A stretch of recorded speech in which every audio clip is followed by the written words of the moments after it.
Hello, everyone. It's been a long wait, but we are now back here on Power Spike. dGon here alongside Dom and Jamada. Also, for the first time in a little while, in the same time zone in terms of our schedule. Close to the same time zone of our schedule. I am not in Korea. I am in my the house that I grew up in Virginia. My brother's man cave. I hope that you enjoy it and love it. He's been maxed it out. Dom, you also took a little trip around the world. And by around the world, I mean outside of your house. How was your trip? It was good. It was good. I mean, I pretty much vacation every time that there's a break like that. Obviously, I wasn't gonna go anywhere if we made MSI, but we tragically lost, and we didn't make MSI. So that meant that I had like a week off, and I decided to travel. And I was also expecting. So originally, I was told that I wasn't gonna be able to co-stream from the venue, which is something I'd been talking about Riot, or talking with Riot about throughout the year. Like I was trying to get a co-streamer spot. They're like, they thought they could probably get me in, but they at some point they told me it just didn't work out because there was a limited amount of slots. And then they ended up hitting me up like 2 days ago and being like, or 3 days, I guess it was maybe like 4 days ago at this point, but whatever. They hit me up recently and they were like, actually, we have one more spot in Vancouver to co-stream MSI Live. So that pretty much meant that it's like, oh, I guess I'm going on like 2 trips then. Like I thought that I was just gonna, only have time to I was gonna only have 1 week off and then be pretty much like grinding. So yeah, I guess I'm actually going to MSI as well. That's gonna be fun. That's gonna be super fun. Like I love being around the people, and every time that I was at a stadium event, they'd always ask about you and Monty and LS back in the day too. So I think it'll be such a big treat for the fans to have the opportunity to see you face to face. Jamada, how have you been, man? How was your break? Fucking boring. I've actually, I can't believe I'm about to say this. I've missed you guys. I've actually missed hanging out for the hour and a half to almost 2 hours that we get a week. My weeks have been filled with reviewing the games that we kind of didn't get to talk about here on the pod, and playing solo queue for the first time in like 3 years. dGon, you've infected me. Like I haven't played ranked since maybe season 13 pretty religiously. I think over the last week and a half, I've cranked out over 100 games. Like, damn, yeah, it's just been good vibes. And content. I'm a content creator now. I made one decent, informative, educative video that kind of did some numbers, and I'm planning to make more. That is what your guys traveling has spurred on creativity in me. The hole in the void was filled with solo queue rage. solo queue rage, and like deciding to make content because I feel like there's a weird gap in like the content sphere for like educative and informative stuff. So that's what I've been doing. That's what I've been up to. Good. Well, good, man. Excited to be back with y'all as well. I went to LA to go to Riot a couple times, and then I went to Vegas because that's where my storage unit was to see homies, and then it's my dad's birthday in a couple of days. So I with this time that we have off before LCK starts on up, and then it was just announced recently I'll be hosting a Valorant and League. I guess that part wasn't announced yet over for EWC. So it's all the teams from Masters and all the teams from MSI. So just a little bit of time here that I had in the schedule to do some traveling. So sorry we left you hanging, Jamada, but I'm glad that we're back now, especially after MSI. However, because we had such packed schedules after the finals week of LPL, LCK, and LTA, we didn't have a chance to recoup some of the series and matches. We're not going to go through all of them, but we do have unique insight into one team's tragic loss and the effort that went into it. And I heard you talking on your stream earlier, the learnings that you've had with your little vacation. So let's dive into our first segment of the day. It is the Sack Tap recapping Cloud9's LTA finals in a split 2 review. Let's get into it.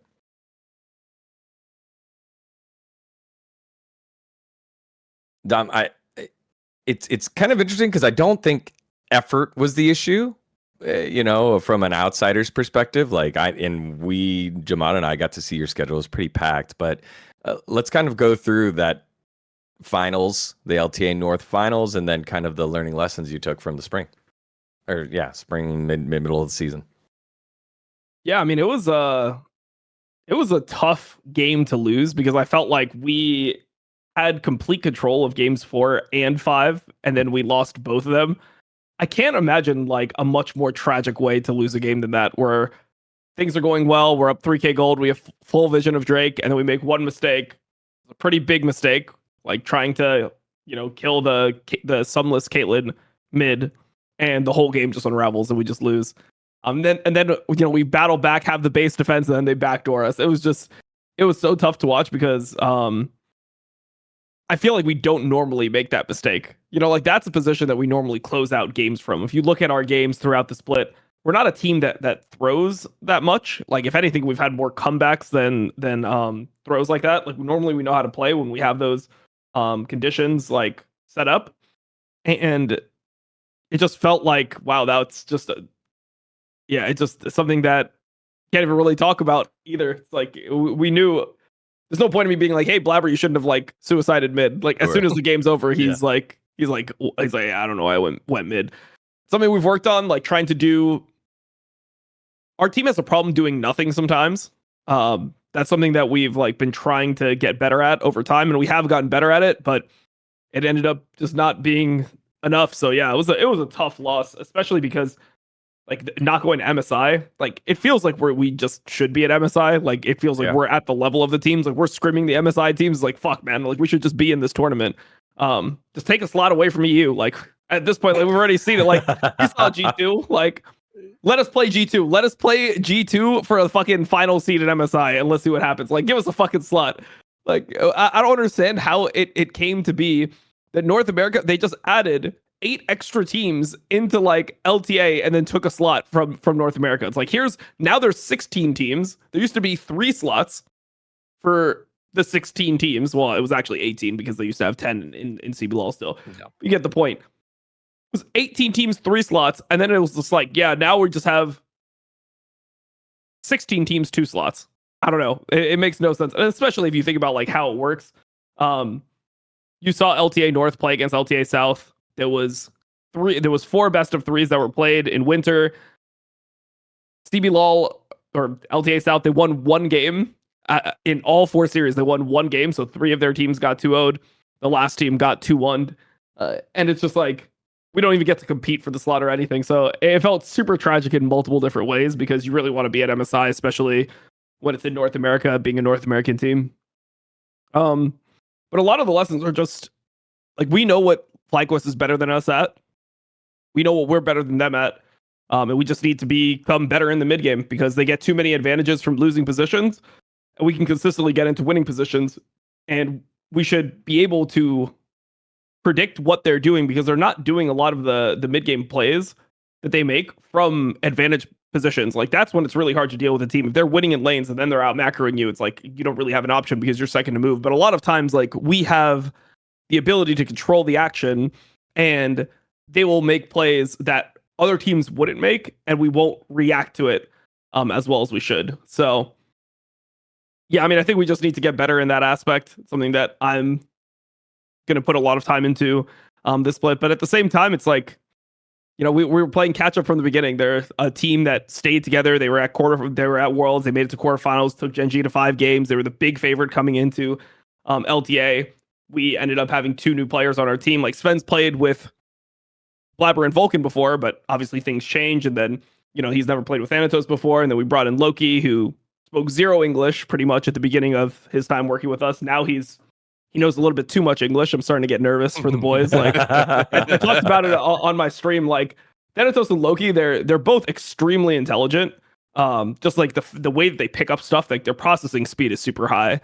And they just know, like, they just will randomly hit you with things, just randomly, like, phrases and words. It's like, how do you know this? Like for example, one thing I said on stream yesterday was we had a situation in a scrim where we were pincering people from three sides, and Thanatos said, "We've got them in a triangle choke." And it's like, how the fuck do you know what a triangle choke is? Like Thanatos, why do you know what a triangle choke is? Like, have you been watching MMA or like what? He's like, yes. It's like, did I use it wrong? It's like, no, that was a good fucking use. But like, Yeah, shit, it's just crazy. So yeah, no, I mean it's been good working with everyone. It just sucks that we weren't able to like get to where we wanted to get this early. Like I still feel like we're on good pace. If you were to look at what the goals would be with the team at the beginning, and like when the team was formed, obviously TL was keeping the same roster, FlyQuest was keeping the same roster. It feels like we're on track for what we were hoping to achieve, but we wanted it earlier, you know? Like the goals are obviously going to be, it's going to be a full year long process. And yeah, we're on track for our year long goal, but like for our immediate goals, we didn't get to You were accomplish one them in game spring. away. That's all. That's what it was. I mean, it's not even like one game. Actually. It's like a one Drake. It's like a 1 second away. You know, like it's not even that we were one game away. It's not. To me, it wasn't like, oh shit, we got like rolled in game number 5, and it's like, okay, we won 2 games, but like there's series that are 5 games that are not actually close, where it's like you get a good draft in 2 of the games or something, or like for example, let's give an example. Like the first time that Koi played against KC, they won like 4 out of those games, you know? Yep. It felt like Koi was just winning, and like KC like stole a random game in there, and that's why it went to 5. But Koi felt like the better team throughout that entire best of 5, right? Like when you're watching it, you're like, damn, Koi just has this advantage. Like early games, they're just getting leads, like they're just running the games, and they're the ones that have control. So like not every 5-game series is close. Like obviously it's close in terms of score, but it's not. It doesn't indicate that it is like a super contested best of 5. But I felt like our best of 5 against FlyQuest was super contested. Like almost every single game was like close. Like game 1 was a little bit like I mean it was close at points, but they had control most of it. Game 2 we had control most of it. Game 3 we had that big lead, and then we kind of threw, and then it was really close for like 20 minutes there. Game 4 we started with the big lead that came from behind. Game 5 they started with an early lead. We came back, we built an advantage, and then they were able to win in the end. So it felt like just a tough best of 5, but also just FlyQuest is a weird team to play against. They play like no one else, and that's why I feel like they're really good to have go internationally, just in general, because of the fact that you have to like learn how FlyQuest sees the game. I mean, they're just a weird team. Like you see all the different picks that they have. I mean, you prep for them. It's like they just play Cassio in matchups that you never think would be good Cassio matchups. Like for example, Cassio into Azir. So you have all these picks you have to think about. The pocket picks like Set that Whipple really likes. He's a really good Renekton player. Inspired can play every champion in the game. Lucio likes a lot of the like quote unquote racist supports, like the supports that are just like gonna fucking, you know, just go in lane and just do some bullshit, and they don't actually like they're not actually like real support champions even. It's like, okay, I guess you play a fucking lot of Elise and like Rumble support. Like what the fuck is this? Like this isn't like an honorable like support battle of like Nautilus versus Leona or some shit. This is like some cheesy like cringe shit that's going on, you know? So there's a weird team to play, and then also the way they play the map is different than almost every other team. And even when you look at FlyQuest in scrims, they scrim differently than almost any other team that I've seen scrim. Like they scrim not to like most teams in scrims are pretty loose. There's going to be a lot of kills. There's going to be more kills in a scrim game than in a stage game. But FlyQuest is the type of team where they actually scrim the way they play on stage, which is a lot. It's like heavy based on map movements. It's heavy based on like, you know, trying to make unique plays. And you get to see them on stage. So I mean, I feel like they're a good team to have going into series versus the, you know, dominant teams, because of the fact that it's hard to prep for them. Yeah. Before you jump in there, Jamada, because this was a lot from Dom, I did have one question for clarification here, Dom. You said that the team has trouble doing nothing in the mid game. Like they have trouble being okay with like, hey, right here is we set up our vision and then we just chill and look for picks, but we're not. Is that what you mean? Or like they need to be more active? There's times where you're winning by not doing anything. Like the game is like naturally being progressed and being won by not doing anything. Got it. And I feel like we're the type of team where it's like we're trying to like squeeze like a bunch of like advantages. Like, okay, can we like then control this bush and that bush, and like can we move our vision 1 millimeter forward, where it's like, no, we're chilling. Like we got the zone. They have to walk into us. We can control these 2 points. Wait for the Drake to spawn. Take this mid wave. Wait 15 seconds for the Drake to spawn if you need to. You know, like sometimes you just have to do nothing in the game and be happy with it. And I feel like that's something that we have to just get better at. And it's something that we did get better at over time, but we just weren't good enough at it, obviously, at the end. Yeah. Jamada, that was a lot from Dom on Cloud9. What did you make of, I guess, the takeaways here? Gosh, I mean, the series is such a long time ago as well, Yeah. so it does make it kind of almost difficult to draw back from. But I think mean, that's interesting too. Like sometimes it's not just analysis of what happened, but now that you've had the time to take a step back to take a look at things. Yeah, I mean, especially on I want to tag on to the point of like the doing nothing thing, because I think that is something that a lot of teams struggle with, and will, overforce just by just feeling like that is how you progress the game. And it's something that even like I dealt with and like saw a lot in the short time that I coached my very, very piss low, like like barely just in the bracket of ERL team years and years ago, where it's like to at least fix that, what I implemented personally was like, hey, all right, basically like mini objectives instead of like, hey, progressing the game is finding a pick and murdering whoever it is, like catching a wave. Cool. We're 2 or 3k gold up. Let's just choke them out. Let's just stop them from getting resources. Like that was kind of the way of kind of alleviating, hey, we need to murder the enemy team to get our lead, which sometimes it feels like Blabber is possessed by a red mist, right? To do that. And that was kind of the fix. But with C9, I think that will just come with time. And I mean, it's clearly been assessed, right? And it's the requirement of now of actually consistently implementing some kind of rule, as it were, to ensure that's not happening. But yeah, it just, I think watching MSI, especially the play-ins now, I can only imagine how frustrating it is seeing the level of especially G2. Knowing that realistically, I mean, we also scrim G2 too, so and I'm sure it went splendidly. If the stage game's or anything to go by, went pretty decent. Who got the better end of the scrims? We know. We know. He doesn't even need to answer. We know. All right. Sven said it in Cage's. Look, I'm not a scrim leaker. I'm blaming Sven. I'm blaming my boy Sven on everything. He leaked it in Cage Roll's chat, so this is not coming from me. But yeah, I mean, it feels like we're better than G2 right now, at least. That's all I can say. All right. You go, Jamada. Sorry. It must. No, it's all good. It must be a little bit rough, but I think just looking at long-term goals is probably just the way to look at it, right? I mean, you already said FlyQuest have been together since last year. They've already had that time to progress. This is kind of your still building period, and honestly, I would count in this project, internationals on the way to Worlds in your first year as kind of a bonus, right?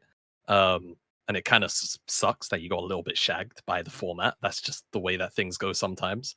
And honestly, given I think the amount of very passionate feedback that's happened this year, if MSI's format doesn't change to have 12 teams next year and, mirror EWC, I imagine they will probably do the whole battle for the second seed thing between the LTAs and Europe based on how this year's gone, and also just the results of the last couple of years, because it gets to a point where when you start to seed, based on recent performances, you can't ignore like what's been going on with Europe at Worlds like for much longer. Like it has gone on for too long. Even if I want to like sit here and like be a EU shill, not making it out of Swiss multiple years in a row is not a good thing. And I mean, I think we're probably also on pace for that to happen this year too, based on what I'm watching, because the European top teams will likely not do the same thing. So, in C9's position, I think it's just coast through summer. Well, I say coast, but like, obviously aim is to win, but making it to Worlds is the main goal. And I think like achieving a top 8, getting out of Swiss is like the goal, at least to me, running C9. And kind of looking at the goals of what's come from spring and trying to build off of it. There was a period, 2020, Dom, maybe, like where like Cloud9 was the only team to make it on out, but it had been like I think 3 years of us sucking that where we don't really do anything. Was it 21? Yeah. So I think it was Perks. Like, yeah, that was the Coke bottle. I think I dumped on my head or whatever the fuck I was doing. I mean, that was Perks playing. Like, I mean, I don't know. He was just the main character. He played LeBlanc and just you watched him play the game, and it just felt like he wasn't even playing that well, but he just has so much more confidence than everyone else in the game. It felt like everyone was doing nothing.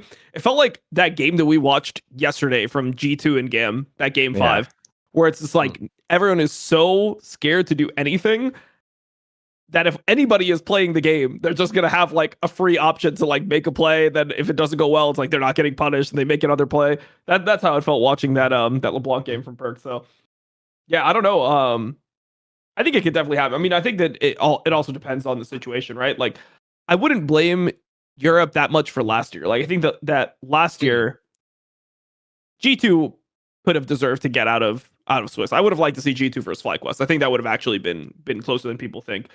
I mean, also, yeah, the thing you have to consider is yes, G2 did play better once they were eliminated against like once they had dropped down against BLG, but it's a lot more pressure when you're playing against a team that's like of equal skill. We saw throughout this tournament that when you're punching up, you look much better. When you're playing against a team that's a big favorite versus you, you play a lot better naturally because it's just so easy for you to just like play without fear. It's like, okay, yeah, we just want to show that we're not dog shit. We saw it with Furia throughout, like they're just playing with like, a lot of confidence. Like you see it all the time, and if you watch enough of these leagues, you'll always see one of these like 9 or 10 seeds randomly beat like a team at the top of the fucking table in regular season. It's like, what the fuck? Who the fuck beat Hanwha? Didn't somebody ridiculous beat Hanwha Life? I know they lost to KT, but I feel like Hanwha Life lost in other series. Didn't they lose to like Bro or some shit? They lost to somebody towards the end of the split, where I was like, yeah, this is just not real. It was definitely KT, but I don't remember off the top of my head. I think KT was the one that we did clown them for. They did get close to dropping a lot of series, like weirdly though, like they might have 2-0'd a couple of them, but it was like weird 2-0s where the game states were like, oh, they lost to DK. That's yeah, they lost to D plus. That made DK, that super weird tiebreaker. Yeah, they lost to DK where it was like, I mean, and this is like DK that looked like dog shit, right? Like DK looked pathetic, right? So Beryl needs to go DK. Yeah. I don't know what the answers. The answers to all of them were hiring CV Max. Yep. I mean, honestly, I feel like maybe they do need to be like, a little bit more disciplined. It's the whole dichotomy. Maybe they need a hardcore coach because they do look like a team that just like doesn't like they just play with. They need somebody to fucking yell at them when they fuck up. That's the vibe that I get. Is they need like that guy who's not gonna stand for the bullshit. Like we have 2 inhibs down and we are just going to let the enemy rise, end the game bot lane. Like they need the guy that's gonna be like, yeah, if you do this, you should be scared. Like that's all I know. Yeah, we've got the player coaches and then the traditional coaches, and that's a Bengi Pumandu team. I don't, Bengi can yell at people. He's won all those championships, but I don't think that's his style. Whereas we'll see what happens there and with D plus later. But okay, well, cool. Thanks for the insights there on Cloud9, NA, a little bit of EU, and we had another segment here because we were talking about the struggles of for Fraud Alert. You guys can already imagine where we're going with that one. Speaking of EU, but before we get to that, just an interesting little tidbit. The big offseason signing kind of came through. There's one young prospect, another prospect out of the T1 Esports Academy getting his opportunity. It is time for the Ghost to show up on Fnatic. It is Poby. Poby making his debut now into the mid lane. See you later, Humanoid. We've been talking about... Dom, we have made so many episodes talking about that mid-jungle duo of Fnatic. We've been together forever. Yep, it is now broken up, and now it's Razork Poby. Just quick thoughts on that pickup in the middle of the season. Yeah. I mean, I don't know. It's just whenever I watch Humanoid, the reason why I'm so harsh on Humanoid is I just get a vibe. Like, there's something... When you watch him play... There is this vibe that he just doesn't give a fuck. Like, it just feels like he doesn't care when you watch him play. And I don't know why that, like, it's just the deaths that he has look careless. Like, he just doesn't look crisp mechanically. Like, there's something about, and there's something like, and I guess this is why some people really hate Perks. Like, people really hated watching Perks, like, run it down and then see him, like, grinning and stuff. It just gives you, like, there's, like, that smugness, that vibe that, like, maybe that's just how Humanoid reacts, but for some reason, I'm just triggered by Humanoid. I just feel like he doesn't give a fuck when I watch him play. So I've been wanting him to go for a while because it just feels like his trajectory has been so disappointing. Like I thought that this guy was going to be maybe the new standard. Like it felt like there was a year and a half there from 2021 to 2022, where the 2022 spring, where it before Caps 1, where it felt like, oh, Humanoid is just the new best mid laner in EU. You know, like he was kind of just running the region. And I thought that was going to be like some battle. And then Caps just started owning him for the next like 3 years straight. Caps just dicked him down every single time you saw him. So it was like, it's just hard. It's hard to care about a team anymore after you see that type of attitude. And then also just the way Fnatic plays. I mean, the multiple throne games, just like the lack of discipline. I made a whole video about their lack of discipline because I was so triggered by the fact that Oscar called the team disciplined. I just feel like something needed to change. And I think that benching Humanoid first is the thing that makes the most sense to me within the team, because I do feel like even though Razork had a bad, I'm not going to say a bad split, but he definitely had a horrible playoffs. Even though Razork has that, I do feel like Razork just needs like better guidance. And like, I don't think that's coming from Poby, which is the reason why I'm against the signing. But I feel like Razork just needs somebody to help him get over this hump. And maybe with a different player, maybe it is like Mickey X that can help him do that. I feel like Razork is so in his own head when it gets to like pressure moments, because he's, you know, failed so many times, that it seems very difficult for him to play the way that he normally plays. Like he doesn't make the same plays that he normally would, or he massively overplays and is making too many plays to the point where they're just like throwing games wildly. It feels like it's very hard for him to like dial into that sweet spot. And yeah, I think that he just needs an environment where it's like he almost gets carried in some of those moments, just like maybe even just emotionally carried by somebody on his team through those moments. I think could be really good for him as a player. But I don't feel like Razork has a lack of effort the way that Humanoid has a lack of effort. You know, I think Yamato said something about he lacks motivation play, and for me, it's like, if you lack motivation when you're getting paid all this money and you're like competing, like what's going to make you motivated? I don't know what would make him motivated then if this isn't enough. So yeah, getting a young, hungry player, I think that makes sense. I just really don't like the pairings, right? I feel like if you wanted to bring in a young, hungry player like Poby, then you'd want a jungler like Yankos or something. You know, like that's the guy you want. You want Judas on your team, or you just want somebody who's going to be able to be more stable and play around somebody who's going to generally have individual advantages, if that's even his archetype. I don't know. Maybe Poby's just terrible, right? I assume that he has to be mechanically talented. If you're getting an import, he better be. If you're getting an LCK CL import, he better be mechanically talented, because if you're speaking a second language, it's not like he's going to be able to come in and just like lead the team automatically. And there's something that just feels very non-threatening about a top side of Oscar, Poby, and Razork. Like you hear that together and you're like, hopefully Upset and Mickey can carry some fucking games. Like, that's all you feel, man. Like it just is what it is. Yeah. Also, I just find it interesting that it was Poby, because I mean, there's 3 junglers on Bro. You've got UCal sitting on the bench. You've got Fisher sitting on the bench. Like, there were other ways to go. I just assume it's straight up just a cheaper option, but you picked the most expensive cheap option by paying the T1 education tax, I feel like. So, Jamada, what did you make of this one? Just very weird. I mean, I don't know. Has Dardo snuck back in the behinds and like made the transaction happen? Like, what's the deal? I mean, at the end of the day, I think like mid first to go was always the play if you were going to change things, right? I recall a couple of months ago now. I can't remember if it was this playoffs or the previous, where we spoke about Fnatic and we kind of ran it top to bottom, where it's like, look, the only 2 people that have kind of like stood the test of time on this lineup has been Humanoid and Razork. And if you're looking for championships, at what point do you change one of those 2 players to see effectively what shakes, right? And we looked at the contracts. Humanoids was first up to go. So I think it's just the way the game is. I don't know how Poby has progressed since the very infamous 23 or 24 summer 23. sub in for Faker. Was it 3, right? Yeah. I would imagine okay.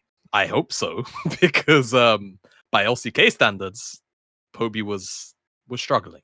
My chat has told me that Poby is shit, but they also tell me LPL is shit like every day. So yeah, I so can't really trust them. You know, The only wasn't the person worst we player could on their really go team. to. He wasn't the worst player on their team. I think. was he one of the best mids in LCKCL? No, he would maybe like fourth, Oh. I think. So That might be possible. I mean, the real guru to go to here is Chronicler. All right, he's surely Mao will know. But at the end of the day, I think it's the right choice for Humanoid to go. It's funny you talk about like seeing it in the gameplay of like, hey, it seems like he just doesn't care, mate. Last year in the studio, at times, he exudes that aura as well in person. So it's really hard to argue against the transfer happening. Again, though, I just don't. Poby to me is effectively an unknown quantity, right? So I don't know how it's going to look. I can only hope that it's maybe going to change the work culture or something, right? Like if it's a motivation issue and you have, theoretically, because it's still theoretical that like, Humanoid is very low effort, doesn't care, etc. That having him out of that mix then changes, workflow, how like scrim feedback happens, how all of those kind of sessions occur behind the scenes.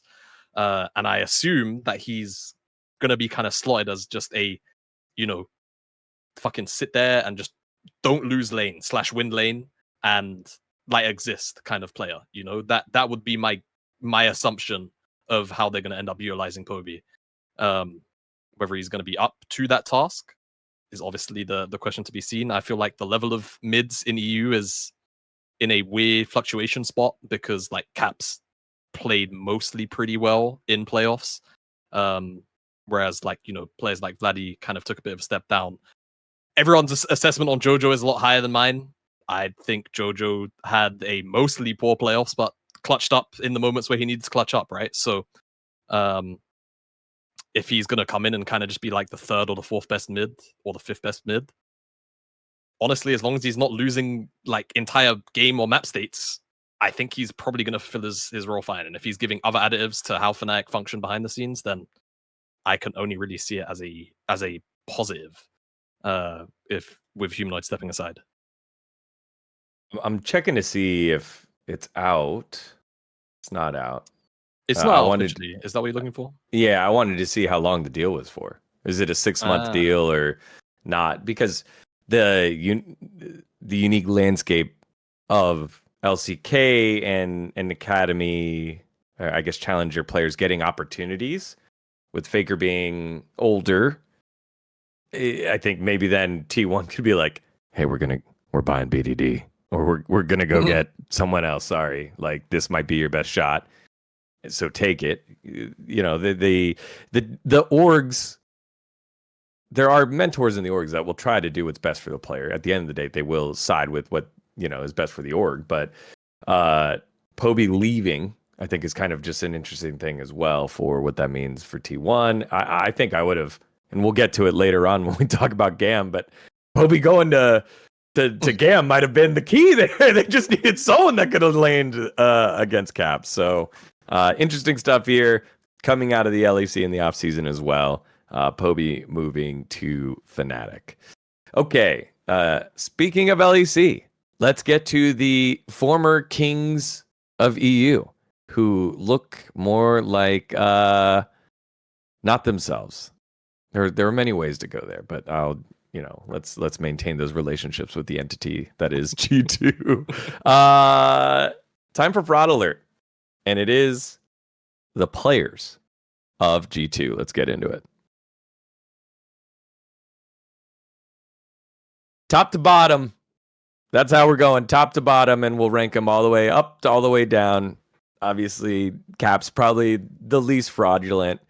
BB will have an interesting score, and that's where we start. He kicks off the tournament playing Warwick and getting solo killed in the lane. And then had some good but mostly had some not characteristic of Broken Blade performances. Jamada, let's start with you. What do you rate Broken Blade out of 10 in the fraudulency scale? And include who his competition is.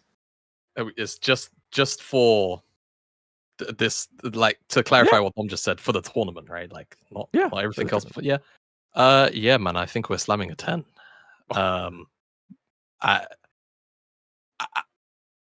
It speaks for itself. We've all seen the fucking Maroon 5 edit of the Warwick thing.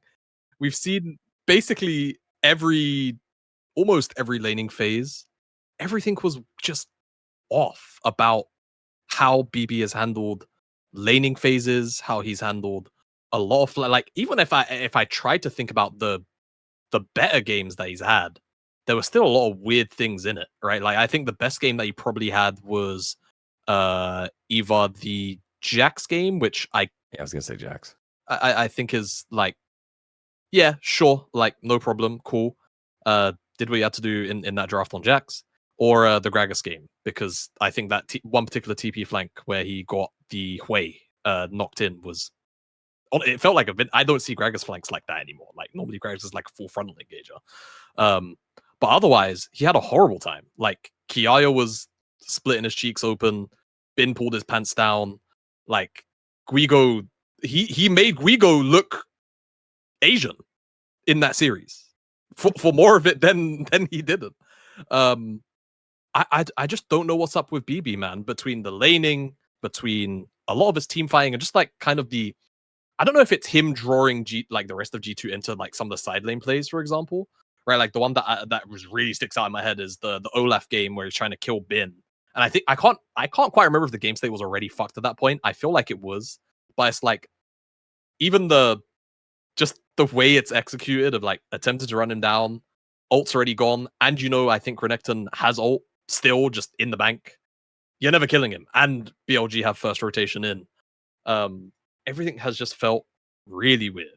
Really, really weird. And then there's also the other draft issues with, that specifically kind of pertain to BB, right? Like, things like, still to this day, just not really having Rumble in his back pocket to play, right? Like, I think they've played it one time all year, and I might actually be wrong. Like, it might just be 0. It might just be a fat 0. That they have not played it one time this year. I think it's only one time they've shown it. And that has generally hurt the way that I think G2 have been able to play the game. But focusing back on him, trying to get some of these weirder picks to work, like the Warwick, or obviously I know you said we kind of trying to keep this a little bit more pinned down to MSI, but even pulling out things like the Mundo on occasion. I know that's kind of a G2 thing specifically. Just don't look good. And I think that BB really needs to kind of sit down and really reassess. Honestly, at this point in time, I think, especially with how G2 are, like, who he wants to be as a player on this roster. Because I think, especially with the way Fearless makes you operate as a top laner, you can't have games like this when drafts are already going to end up being so one-sided at times, just because of the system. So yeah, it's just a 10, man. Like, he had a horrible weekend. I think this was just hands down his worst international showing ever. Yeah. Dom. Yeah, I would give him, I mean, he's had some pretty bad international showings, but I would give him about an 8, because I think that yesterday when he's playing versus Kiaya, I actually do think that he outperformed Kiaya yesterday, like, overall. Sure.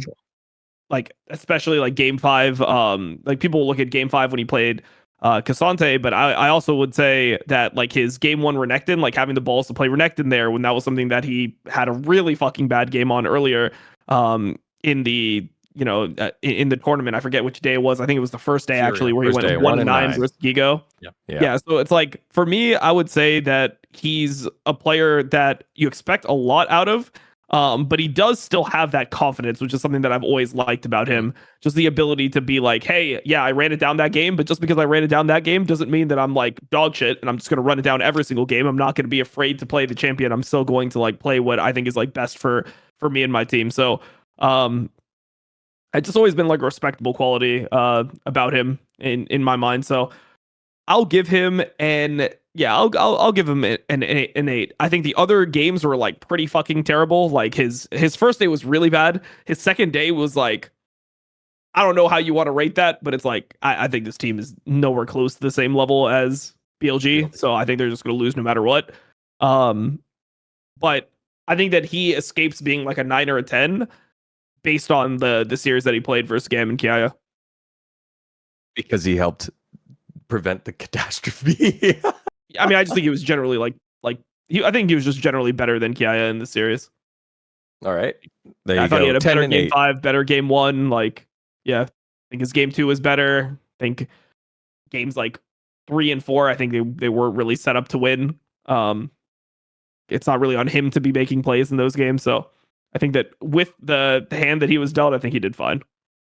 10 and 8. Let's go to Skumond, the young man playing jungle. I think got better as the tournament went on, but that was, I don't know. What did you make of it, Dom?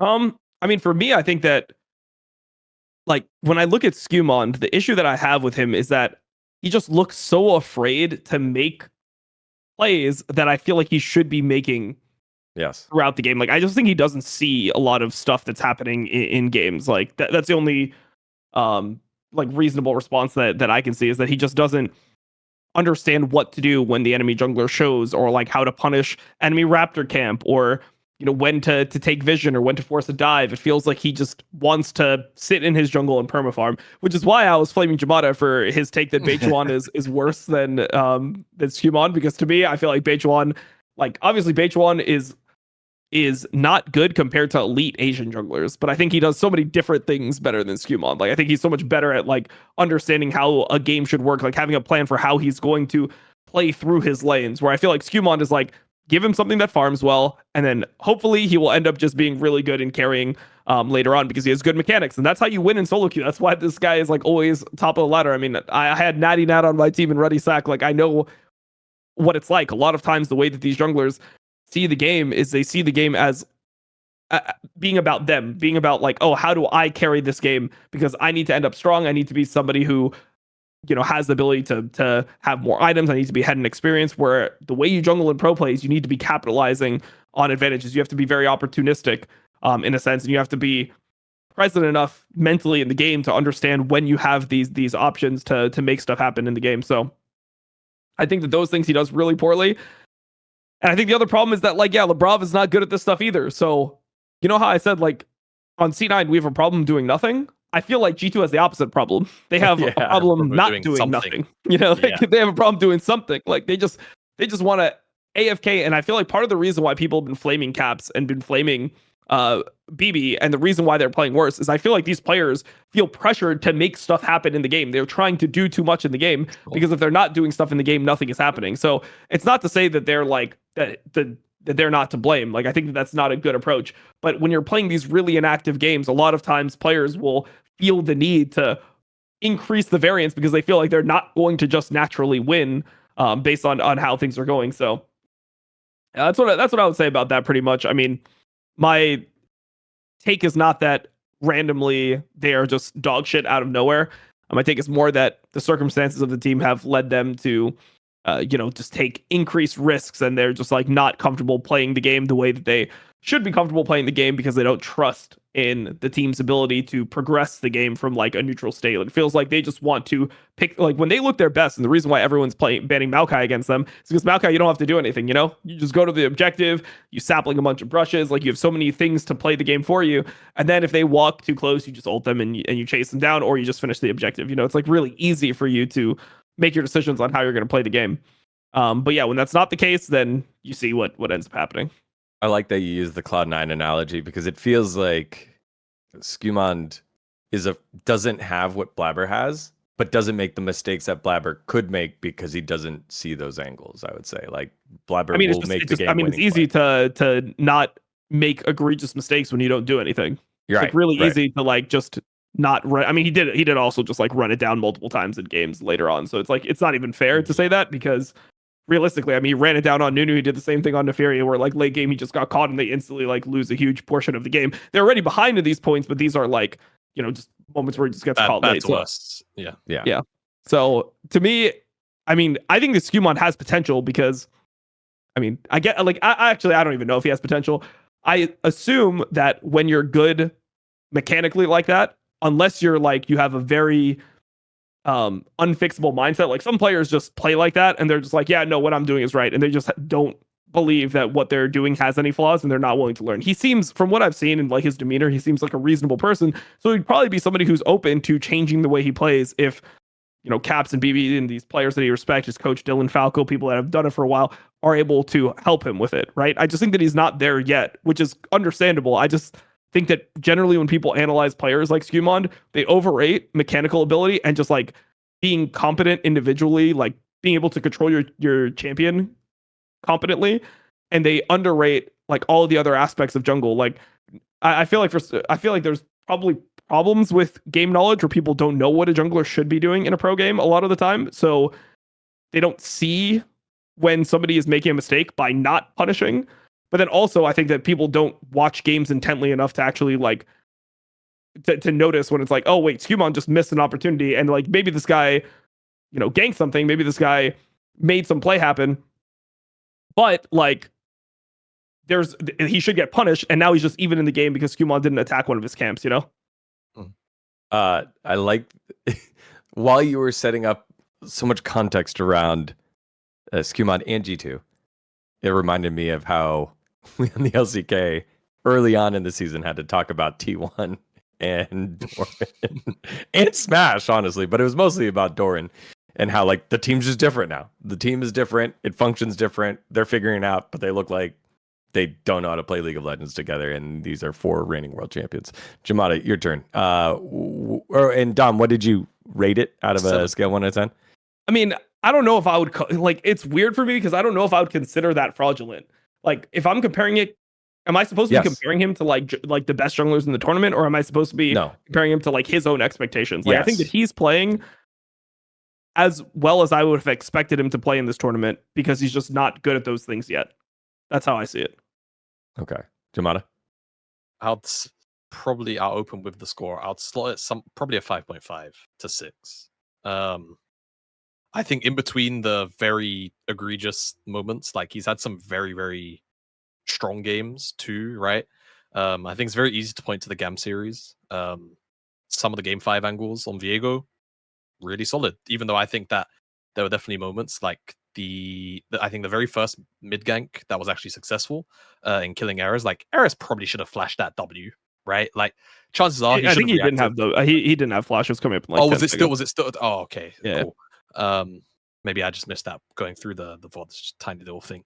But yeah, then like good angle, right? Like good play. I look at the Poppy game. I think the Nash call that they made and the way that they executed that was spectacular. And a lot of it came down to Skumond basically hitting his Archie and doing the Poppy thing in that moment. And just his overall like angle finding in that game was good, right? But then it's mirrored by these very, very big moments of you're already in a game state that's really bad. You are the jungler. Your death is almost worth, 3 deaths, especially once you're past the point where Baron's up, and we're snowballing down bot lane and just dying for fun, like it's a solo queue game. Or we're randomly almost touching the enemy Raptor camp 30 minutes into the game when my ADC is actually behind me and we don't have vision of the enemy team. Like, it's things like that to me that are really weird. And then as for I suppose like it's probably correct to call that intuition of like, hey, like enemy jungler is making a play here. I need to go check here to see if I can take away some camps because I know the camps are here. I need to go take them. What's weird is they have done this. Skumond and G2 have. It's not like it's not in their repertoire or their like language of gameplay at all to not do it. Against Koi, they did it very frequently. Actually, not the first series, not the second series where they lost, but the first series where they won.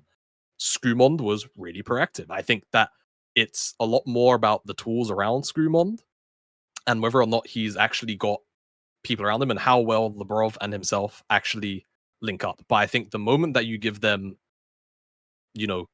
slightly more nuanced setups or situations which aren't, very point A to point B to execute, he then falls back into that habit of, okay, I just need to full clear.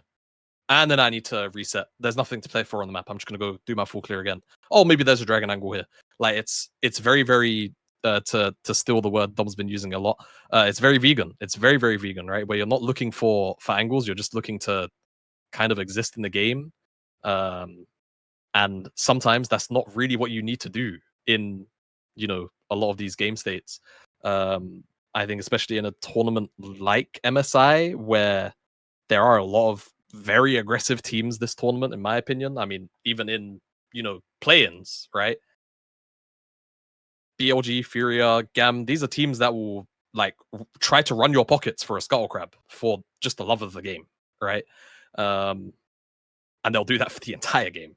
So kind of being stuck in this mentality is weird from Scumon when you see them get very regressive, when there's nothing to, air quotes, nothing to play for, or when there is a cross map available and they don't do it. It's weird. But again, mirrored by those moments of hey, this kid could be really, really good in the same breath. So that's why I'm kind of landing at about 5.5.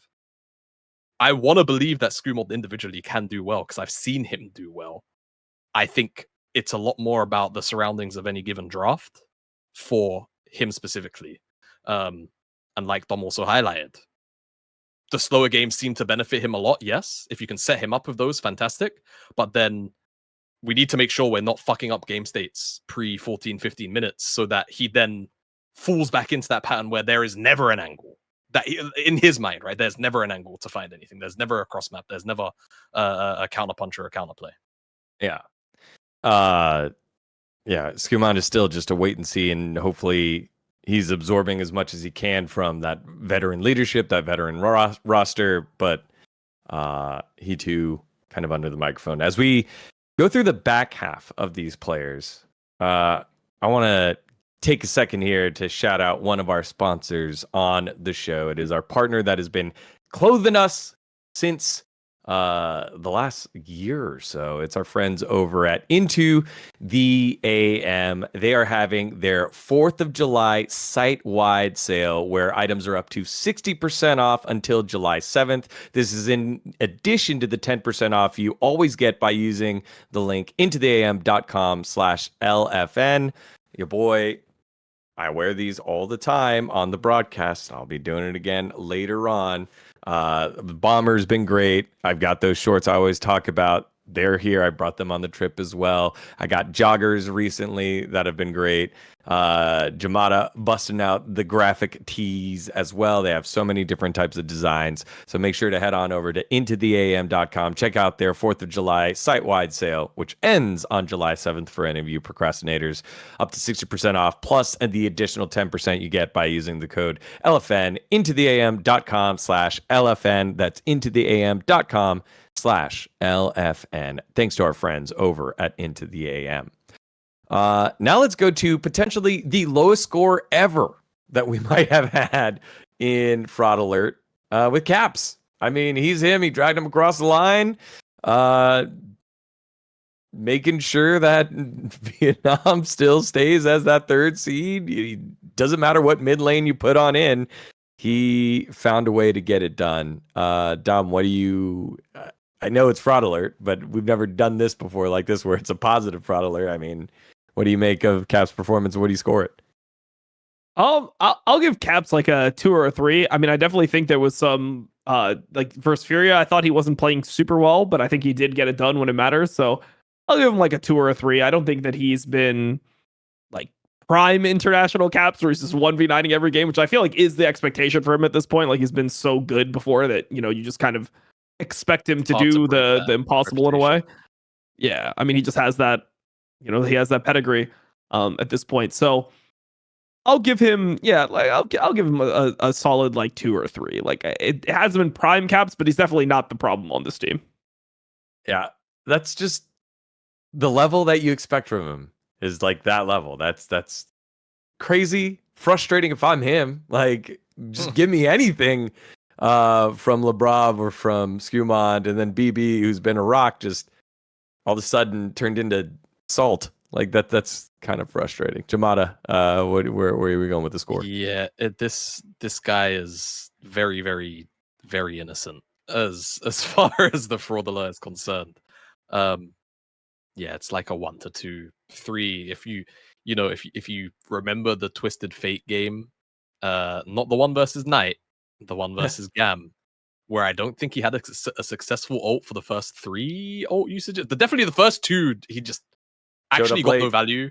He showed up late, and I think the second one he actually even then extended to shove the wave afterwards, and then died. So it's like the worst possible case scenario when you have globals like that. Otherwise, yeah, I mean, if Caps wasn't here, G2 would probably be on a flight home right now. Actually, likely right this minute. Were it not for this guy. So yeah, it's not really a lot to comment on. He's had a couple of not so good moments. I think was it the Nico game where I feel like he did not really accomplish too much with that flex. Where they tried to pull it from bot to mid, and I think they ended up doing, was it the Ballista? Yeah, Ballista and the Blitz. Ballista. And it just weren't looking good. And then the BLG series is what it is. He was pretty innocent in that series too. So yeah, it's about 2. All right. We'll breeze through Caps, and let's get to Han Sama, who I feel like we know that Labrov has had his struggles, and in my head, I almost always default to blaming Labrov. But what do you make of Han Sama's performance, or do we have to look at it as like a 2-unit thing here, Dom? I mean, I just think when you're playing 80 carry with a team that's inactive, it's very hard to show what you're good at. And when I'm watching when they're panning the camera over bot and you look at a lot of the lane phases, it feels like it's more Labrov misplaying the lane than Han Sama. And we think about Han Sama as a player, he's always been an extremely lane dominant player. That's been the best part of his game. He was always the Draven Callista guy who wants to go into a lane, like win the game from level 1, like just dominate 2v2, and then from there set up dives and just play through bot and snowball a game. But I don't think that Labrov is good at playing that style at all. Like, I don't think that's the strength of Labrov. So it feels like a mismatched bot lane. Like, I don't really understand the difference. I mean, I thought Mickey X and Hans were like a perfect pairing. I thought that was the best pairing you could get in Europe. So it's super strange to me that G2 decided to change that. But I don't really blame Hans. I don't feel like he's been fraudulent pretty much at all. I would say maybe he's been even less fraudulent than Caps compared to like his own expectations. Like, I feel like Han Sama is the same player that he's always been. It's just he's playing with a much worse support now. So I'll give him like a 1 or a 2 as well. Damn. Jamada. It's a fair assessment. I mean, I wouldn't give it much higher than a 3 myself. I mean, sometimes I feel like Hans goes on autopilot in some games where I feel like, there was one pick, again, I think the game was already shagged by this point, but it's one of those things where you never want to be the guy that makes the game go from bad to worse, and especially like I think that tier is like jungle and then AD, like it's pretty close in pro play.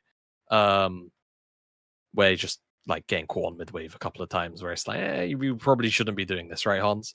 But yeah, it's hard to really judge an ADC in a lot of settings unless they are getting ideal circumstances and fucking it up, right? And it doesn't feel like Hans is getting, consistent ideal circumstances and still making game breaking errors. So yeah, it kind of just feels like a 3.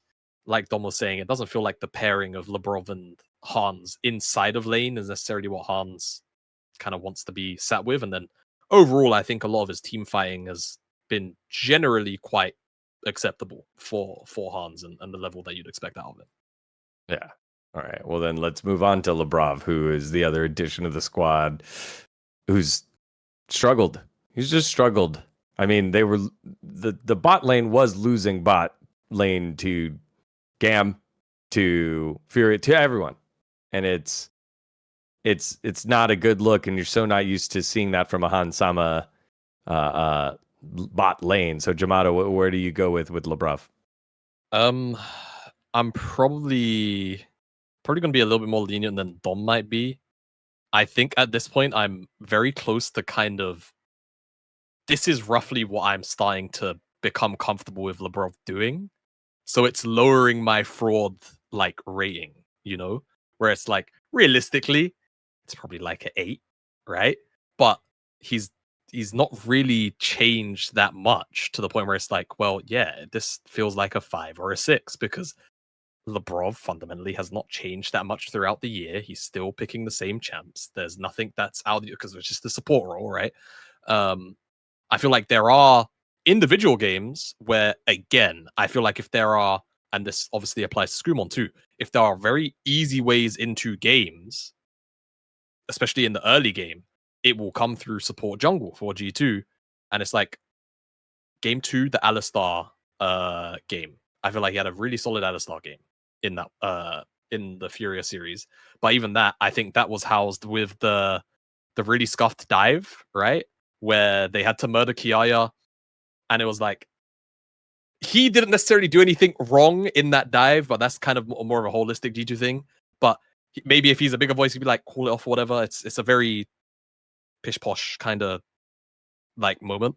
But yeah, it's kind of the inactivity either in lane, like 2v2 directly. It's like missteps, which are leading to 2v2 kills. Those are the things where I look at LeBron and I go, like, I get concerned. I'm worried. But outside of lane, I think he's all right. Like, there are games where it doesn't feel like he gets a lot of impact. Like, I think his 2 Nico games at MSI were generally just, I don't think I want to see the Borval Nico anymore.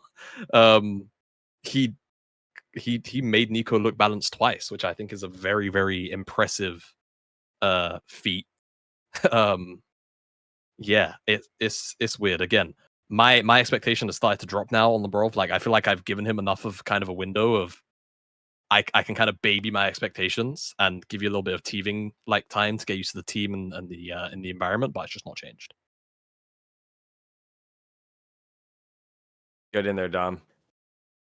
I mean, LeBron is the same player that he's been, and you know, I mean, like there's the rumor obviously with G2 is that they never wanted the Brav, or it's not they never wanted the Brav. Their first option was He was Paris. the second option. Yeah, so he's their second option. I just feel like he's a player that doesn't do particularly well under pressure. I've never felt like he's particularly clutch. I don't think that he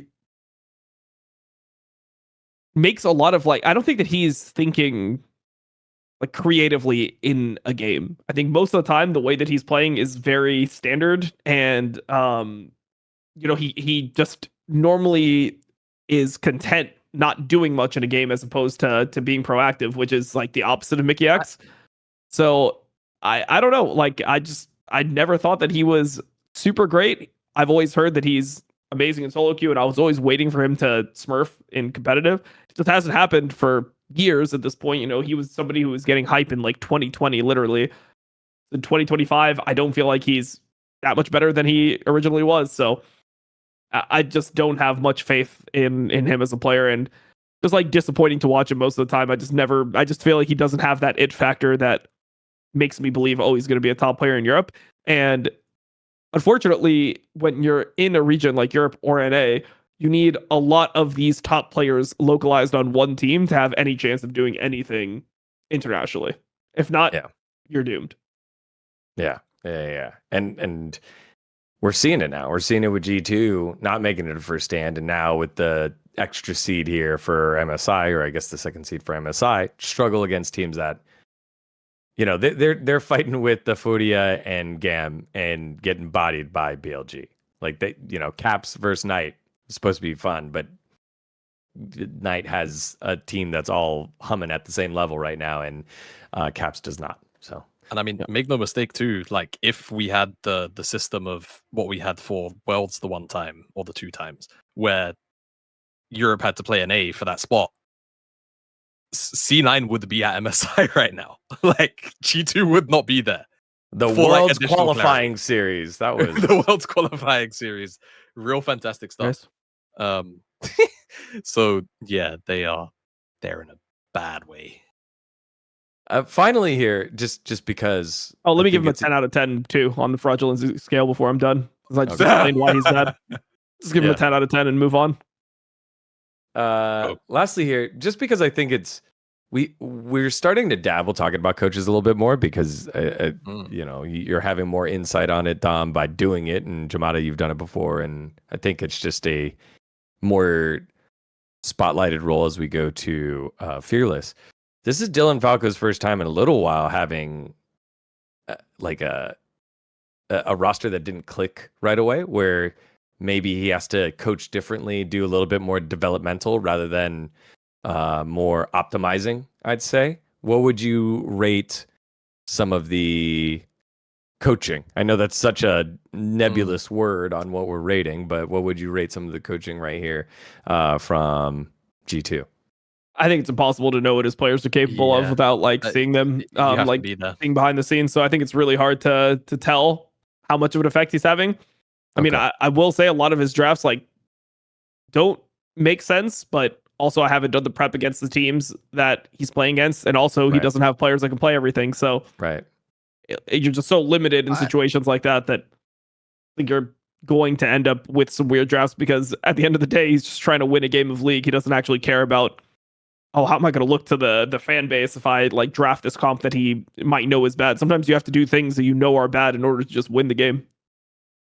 I also, and I feel bad because someone said it in chats, and I feel like I'm stealing it. But I was speaking about this the last few days when reviewing G2's FURIA and GAM series respectively. I do wonder how much Fearless is making his life and G2's life a little bit more miserable than it needs to be, because my expectation of this G2 lineup, I feel like, would probably shift if they didn't have to draft in Fearless. I feel like if they only had to play like a triangle, they could play Maokai of every three, single game. Yeah, yeah, like if they could play like, but I think it's a real point where if it's like they only have to play, you know, 3 champions, maybe at a ceiling of 4. I think this G2 lineup probably looks a lot better because there's a lot less depth that has to be found in these like champion pools.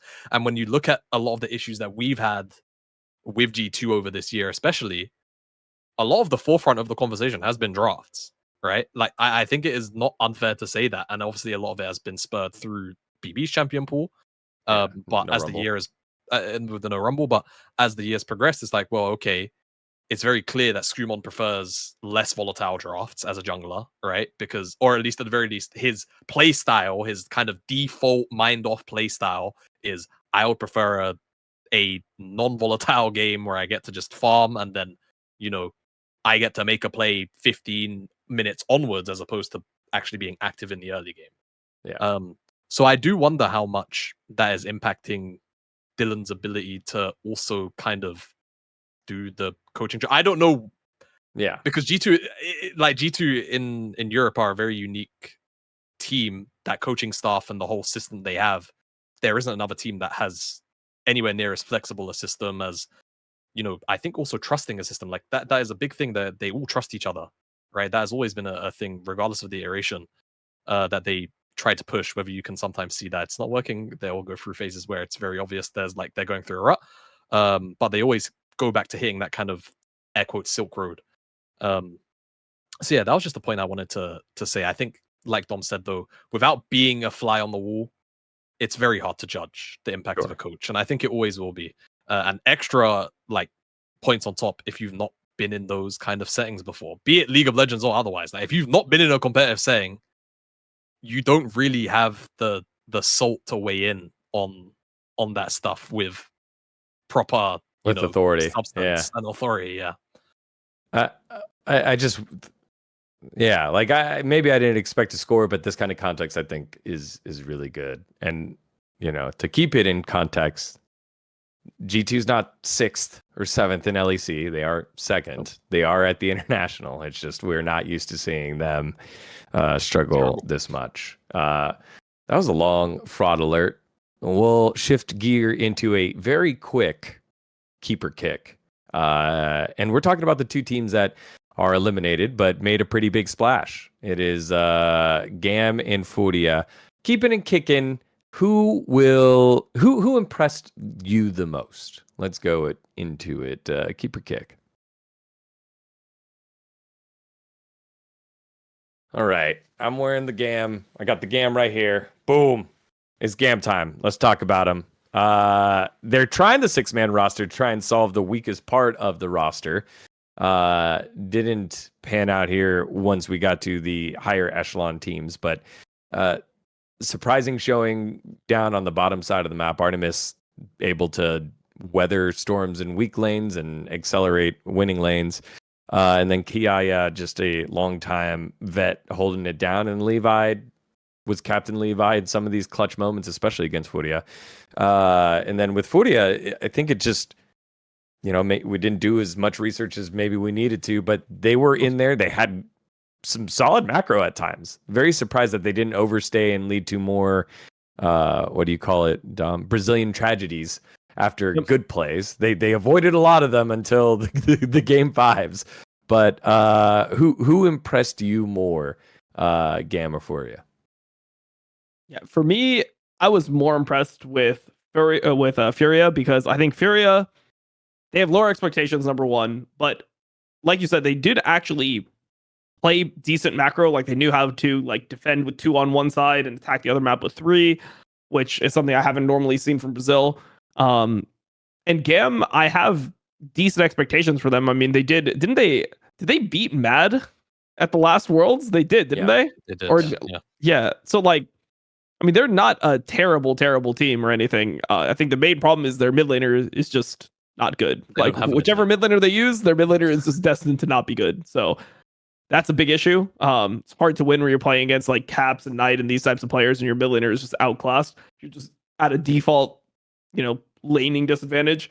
Kiaya and Levi are solid. So even though I understand the GAM is better, I am more shocked by the fact that FURIA was able to actually play the game pretty well. Like they were able to play the game respectfully, and make a lot of interesting plays that normally you wouldn't expect a Brazilian team to understand. So I do think this is one of the better Brazilian teams we've had. They're not as polished as top tier teams, but at least they brought the aggression that you'd need. And also when you compare this to other MSIs and stuff, the main thing is that in this format, there's not many bad teams, right? Like in the other versions of MSI, there were a lot more teams you could kind of farm wins. You could farm, I don't know what to call it, farm easy wins, and you could get to being confidence builders, not last team in the fucking tournament. You're like, oh, nice, okay, we're actually pretty good. You get to see them win. You don't actually get to do that in this format. So yeah, I mean, I thought that they were decent enough. Of course, it was tragic, as it always is, but it was still decent enough. I respected what I saw. Yeah. Jamada, then who impressed you more, and then give some individuals I think that impressed you.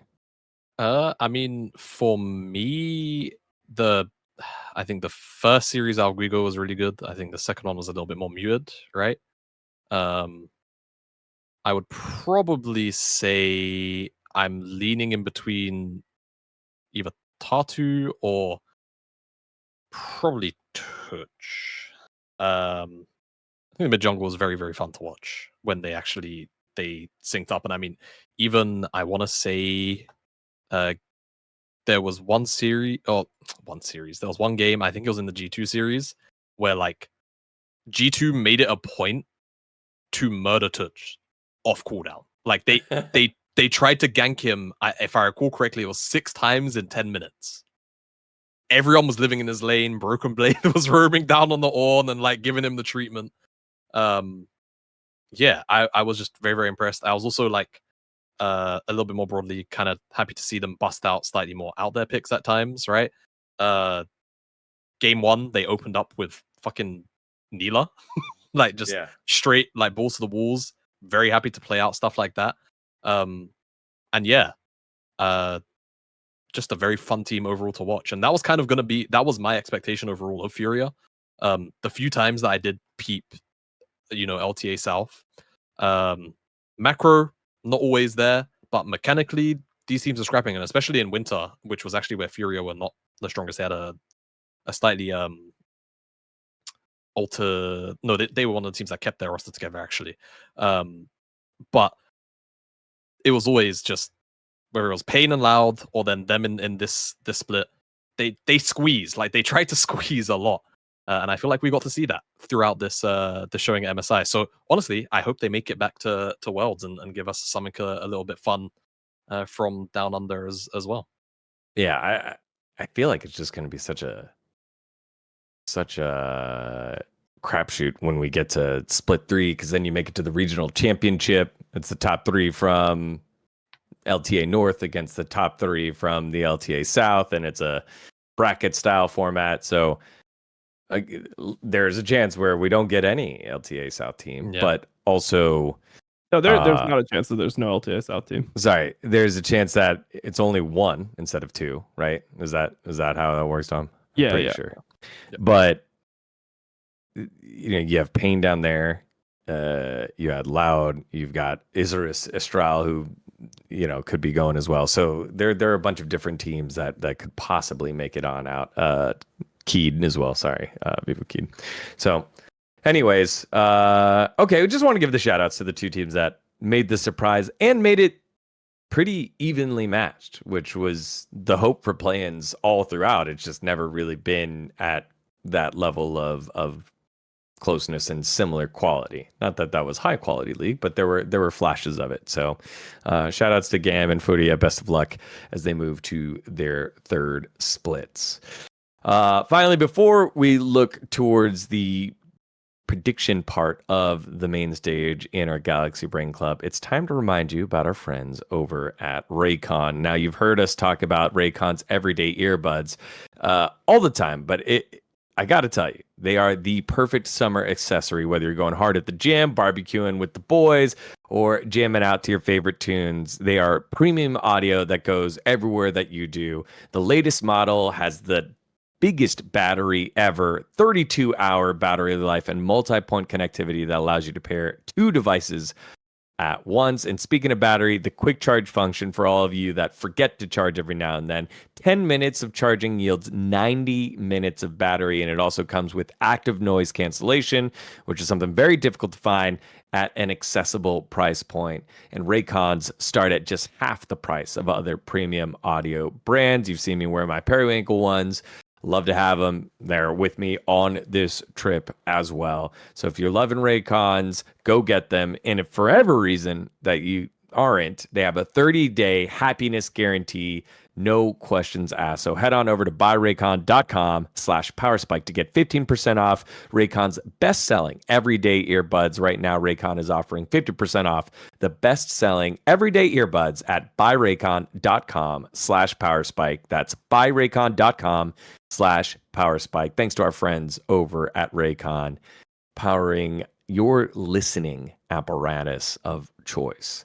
Let's get into the Galaxy Brain Club. Now, it is the main stage. The appetizer's done.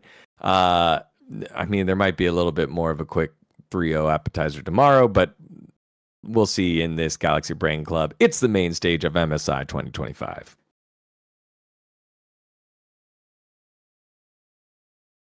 All right. Gen G versus G2. That's maybe appetizing last year. So much right now, especially given current form and what we just saw. It's just, where's the hope? Where's the hope? Where's the hope? Someone give me hope. There's none. It's the most brutal 3-0 that we'll see at the entire tournament. It's complete 3-0. If Gen G care enough, this might be one of the fastest, international series that we've seen in a little while, is what I would almost be willing to put on the table. The only thing literally statistically slowing that down is probably just the fact that Baron spawns at 25 minutes instead of 20. And those records are, technically off kilter now. The best part about not being on the LEC anymore, and actually just generally kind of a running tier 1 broadcast, is I don't really have a technical allegiance.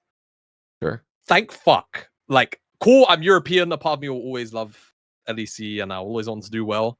I mean, as soon as you speak, it sounds like you have a technical allegiance. Yeah, you know, but like, you know what I'm saying? I'm a mercenary. I support whatever region is paying me.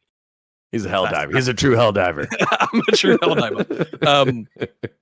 Yeah, these guys are getting shagged for about 79 minutes of gameplay, and then we all get to go to bed in Europe before 4:00. That should be the that should be the thereabouts of that series. And the worst part is, even if Caps does play well, it doesn't matter because his side lanes are getting fucked. And guess what? He's laning versus Chovy, so it just extra won't matter. Yeah, I don't know. It's gonna be a toughie. If they leave that series even remotely having been able to have played like 3 sequences of good League of Legends, I think G2 should consider that a win, given their current form. That is, yeah, gonna be brutal. Yeah. This is Duro's first international event. Again, he is young and has been surprisingly great, but they did miss out on first stand, so a little hopium. Any, you know what? Any angles? That is the only glass half full angle I will even dare to give you. Okay. But, you know, when I say this about Ruler and Duro, they're playing against Korean bot laners who are significantly better than Western and European bot laners. They have had a small tendency to die 2v2 just randomly and very unnecessarily. It's a habit. I don't see them doing it against Hans and Lebrov. But if it's, look, like, some habits are hard to break. Maybe if Screwmond, you know, takes off the training wheels, decides that, you know, bot lane state is one that needs to be impacted. And he presses G2 can have like, and presses, but he can have, G2 can have like a fun 15 minutes before Genji then go on to likely outchess them if the gold lead isn't big enough to, you know, actually just win the game off it, or the state isn't good enough to win the game off it. I can't wait. I just want to see. I just want to see. Anything else you want to add here, Dom, to Genji G2? No, not really. I mean, there's just nothing that. The thing is, G2 used to have angles to win. Like, you'd look at them play and you're like, okay, they're good at being creative, or Yike was like really good at very specific champions. Like, they played in a way where, you know, Mickey X would add variants. Last MSI, he was playing all the Poppy support. No one else was really playing it at the tournament yet, so felt like that was an advantage they had. Yike was good at playing like Rek'Sai, and it was just a very strange way they were playing, much different to other teams. Now it feels like G2 plays the same way as other teams, but they're just worse. And the champions that are unique are not even good champions. It's like, oh, watch out, BB can play Warwick. Like, no one gives a fuck about his work, to be honest, right? Like, no one's actually like scared of his work. So I just don't think that they have any way to win. Like, I normally that's why I've always rated Koi higher than them, or like for the last like month when we've been talking about Koi, a lot of people have been going back and forth with like G2 and Koi. I feel like at least Koi has early aggression. They're willing to go for creative ganks, and they can snowball a game through that by just playing standardly, like through Drakes and stuff like that. Like, they have angles where they could win if the right conditions are met in the game. I just don't think that there's anything that G2 does better than Genji. Yeah. I don't think they're better early game. I don't think their mid game is better. I don't think that their like late game is better. I don't think that their like lane swapping is better, or their early objective control. I don't think their champion pools are better. I don't think they actually do anything better than Genji. I mean, if this was Mickey X and Hansama from last year playing against this Genji bot lane, maybe I would say, hey, maybe they have an ability to beat them in lane. Maybe they can get 2v2 kills. Maybe they can play really aggressive bot lanes and snowball through that. But that's not available right now for them either. So I actually just don't know what they can do to win. Spend one game trying. Be like, Lebrov, one game. Give us one game. I'll just say this. I would actually be willing to put more money on Super and Alvaro having a stronger 2v2 lane into Genji and Duro. Genji and Duro, Ruler and Duro, than Hans and Lebrov.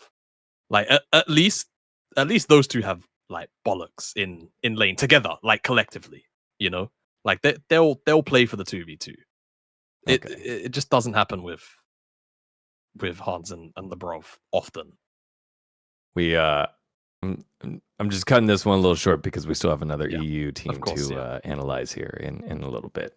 Anyone's Legends versus FlyQuest. This is probably the coolest matchup, I think. Probably the coolest matchup. I don't think BLG Koi is that cool, but anyone's Legends and Fly. This is testing your double allegiance here, NA and LPL. Dom, what do you make of this series, given AL's ascension and able to close it on out? It's champ versus champ here.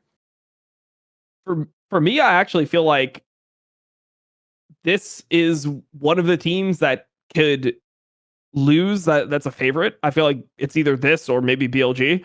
I don't really know about CFO's strength, so CFO versus T1 is pretty hard for me to analyze. I watched a couple of their games, but I mean, I watched them at first stand. I'm not sure if they're actually good or not, but I think FlyQuest is a team that plays in a weird way, so they're uncomfortable to play against. And AL is a team that I think could have like the LPL choke in them, you know? Like obviously Tarzan's been known as a choker. They've got the top esports in them. Yeah, I don't really think that like Tarzan's gonna choke at this international. But like Shanks and Hope, like Shanks has never been to an international, Hope has been to one. You know, Kale's never been to an international. I mean, they are playing under a lot of pressure and they're relatively new to the international stage. And when you do that, a lot of times you're just not used to the experience of traveling abroad and then, you know, not having the quality scrims that you normally have. It's just not a very comfortable situation, which is something that a team like T1 normally thrives in, but teams that require that rely on practice heavily normally end up doing a bit worse. So I feel like FlyQuest could win, but I still think it would be like 70-30, 80-20 on AL side. They are just a better team overall. Sure. Jamada. Yeah, I'm in the same boat. I think what's very fun though about this matchup is both of these two teams are very draft heavy teams, right? Like that is something you can allocate as a strength to both of them. So that's more what I'm actually curious about is what the fuck are FlyQuest gonna do? Because they've been more than liable to pull out their fair share of weird picks, and it's, you know, it's extended obviously now beyond just like Inspired and Whippo. Busio's like built out his repertoire obviously over the year and throughout the back end of last year. And even like Quad's gone in on the fun, right? One of the few like top end mids who's pulling out shit like Casio. So I think it's probably in that 70-30 to 80-20 range. I don't really have too much else to add. What I am really curious about seeing though is, you know, in that rookie vein, I want to see how Shanks does internationally. You know, he had a really, really fantastic finals against Knight, and like if you've been a long time LPL enjoyer, Shanks has been someone that's been on your radar for, I would assume, for a while, right? So seeing him join AL, get to international, I want to see how he'll do, you know, against some of the big dogs around the world, and not just the domestic kings too. Yeah, I think this matchup has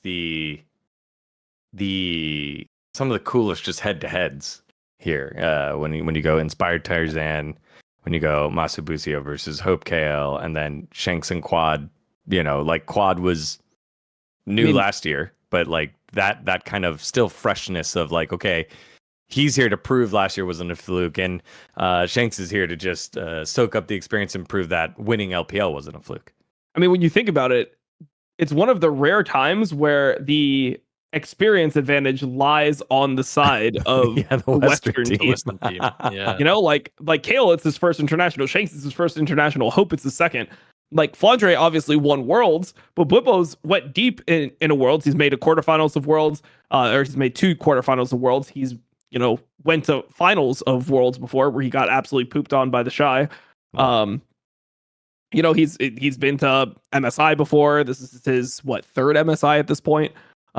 So he's been like a pretty, you know, he's been a pretty active player in internationals. Now Tarzan's been to a few, but so has Inspired. So I'd say that's a wash. But Quad, but I mean, there's no one on this FlyQuest roster that's playing their first international. You know, like Masu's now been, Busio's now been to an international. I mean, he's been to 2 technically. Quad's been to an international. I guess Masu has also been to 2 internationals because of MSI last year. So yeah, I mean, you actually have more international experience on the side of FlyQuest, which doesn't do much. I don't want to overstate it, but at the same time, that does help your level of comfort going into the matches. It does.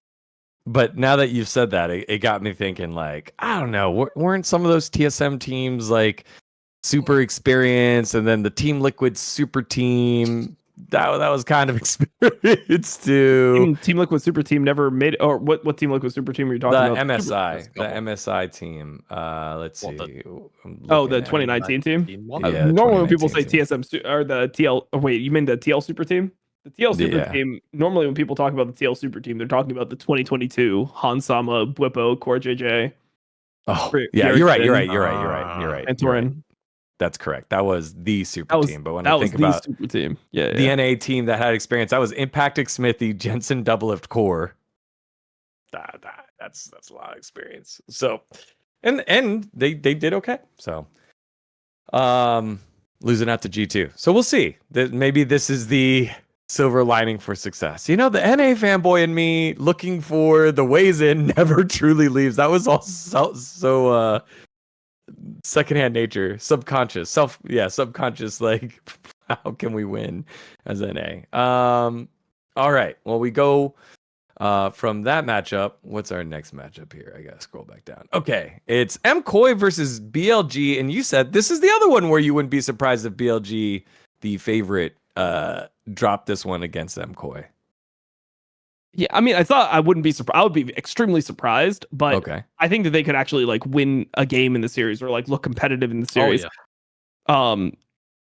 Still think they'll lose. I think it'll probably be like 3-1 BLG or 3-0 BLG, but at least Koi, they play with a certain confidence, especially when they're underdogs. I've noticed they're a team that actually thrives from that position. They like having that mentality where it's like, yeah, fuck us, fuck it, it's us against the world. Like we can just, do what no one's expected. Merwin has confidence to pick all the counters. Supa generally has been pretty good in recent times. I think the fact that JoJo actually can play lane really well is one of the best things you could have versus an Asian team. Not because you need to beat them in lane, but at least you'll be in a state where you can play and you won't be default behind. It's not going to be an emo versus caps type deal in the mid lane there. So I think that they have the right makeup to play versus BLG and not get completely rolled. But I do think that it could go similar to like the GAM series. Not obviously, I think that Koi is better than GAM, but I think that it could go similar in terms of how the game is played out, where once you get to the mid game, BLG just starts running you over because they make so many higher level plays than you're used to playing against. You don't normally have the experience of playing against these teams that can make these really like aggressive plays down gold based off angles and just like understanding of certain positioning. And they also capitalize really well when enemy team is like missing summoners. If you remember that game 1 versus GAM, the whole play that BLG made was based off the fact the river play that ended up swinging the game was based off the fact that this Nautilus had no flash. But normally a Nautilus, if you have like your team generally ready to fight and you're, decently tanky, you're up 2-3k gold, you don't feel like, oh, they can just engage on me and they're just going to kill me, they're going to tally a wall, do all this bullshit and actually kill me. And that was the play that really snowballed the game. So it's just BLG looks for a lot of things that I feel like they're not ready for, because the other teams in Europe are generally passive. The other good teams in Europe are generally passive. Like KC is a team that is best when they're playing control mages and like tank junglers, right? Yeah. G2 is a team that wants to play passive in a different way, different champions, but same type of mentality. The team that's aggressive in Europe is Fnatic, who actually has played decently into Koi before. But they're a team that's aggressive, but they're like ill aggressive. They're not strategic. They're not strategic aggressive, controlled aggressive. They don't pick their timings as well as BLG does. So yeah. I don't know. I think it's going to be hard, man. I think it's going to be hard for MKOI in the long run, but I do think that they can be competitive if they're playing on their A game. If they're not on their A game, it's going to be a slaughter. It's going to be a slaughter. If they come in and they play, you've seen Koi do this They come in and they just play sloppy. There's some times where they just look mega off. If they have one of those series where like JoJo is not able to play Yone and Talia and the champions that he wants to play, and he's just running it down on like Ari or something, yeah, then it's completely cooked. But you got to hope that they roll well and BLG disrespects them a little bit. If you want to have hope for Europe in this tournament. Yeah, it feels tough, but again, I like what you called it, the unique makeup of the team, and I think the what's the word to use? The volatility that can come from the draft from these guys. Jamada. I'm still not sold on Koi. I'm Still? not as sold on Koi. Like, I'm a little bit more bought in than I was before after some time away to allow the hate to simmer. The only thing that really gives me hope is pretty much Super. Super's in the list, but not first on the list. Alvaro, Elyoya, link up. Alvaro's ability to just snap engage and understanding when an angle, I'll say 8.5 times out of 10 is good. Even if he's the one, because like normally if you're like playing Norless, you're playing Rel, you're like face tanking, if you're behind or whatever, and you're face checking, he will know whether or not it's a good idea to actually just go fuck it. As soon as the CC chain breaks, I'm going in anyway, right? Like, he is exceptionally good at that. So I think if he's on those champions throughout the majority of the series and the game state isn't, shot from the get-go, sure, I can buy into Koi being in positions to win the game. But I just don't think that macro-wise, they are going to be up to the task of outplaying the map on BLG. And even if they do, I would expect BLG to always be ready to take more from somewhere else on the map. Always, without fail. And then, yeah, I just kind of think top to bottom, there's not really a place where I'm like, mega confident anymore. And I mean, before the tournament, I would have said Beichuan. I would have said, you know what, fuck it. Go and abuse Beichuan. I think domestically, he didn't play fantastically. He fulfilled his role. He did his job. The fraud alert detector was going off. But hey, he was getting them across the line more times than he wasn't. His play-in stage performance was fucking incredible. And I know, like, okay, it's against GAM, it's against FURIA. Against the plumbers, man. It's against the plumbers. It's against the plumbers and farmers.